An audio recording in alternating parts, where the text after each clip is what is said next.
Garuda Express, an international courier service. ప్రధాని మోడీకి social media అంటే చాలా ఇష్టం. ఎందుకంటే ఆయన పీఎం అయింది సోషల్ మీడియా ద్వారానే. దేశంలో ఆయనకు వ్యతిరేకంగా ఎన్ని ఛానళ్లు, పేపర్లు వ్యతిరేకంగా వార్తలు రాసినా ఆయన గెలుపును మాత్రం ఆపలేకపోయాయి. ఇప్పటికీ మోడీ తన అభిప్రాయాలను ట్విట్టర్, వాట్సాప్, ఫేస్బుక్ ద్వారా పంచుకుంటూనే ఉంటారు. దేశంలో ప్రతి నగరంలో వేలాది మంది ఇంటర్నెట్ సేవకుల్ని పెట్టుకుంది బీజేపీ. ప్రజలతో డైరెక్ట్ కాంటాక్ట్స్ పెట్టుకుంది.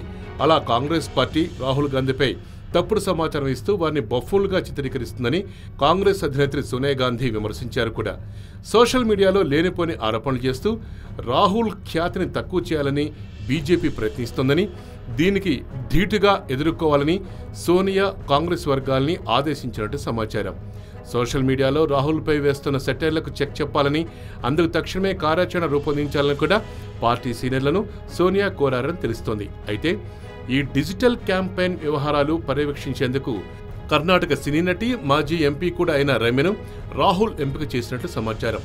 డిజిటల్ క్యాంపెయిన్ చేయడంలో రమ్య సమర్థంగా వ్యవహరించిన సందర్భాలున్న నేపథ్యంలో రాహుల్ రమ్య వైపే మొగ్గు చూపినట్టు తెలుస్తోంది. మోడీ టార్గెట్గా రమ్య ఇకపై అస్త్రాలు సిద్ధం చేసుకుని డిజిటల్ మీడియాలో వదులుతుందన్నమాట.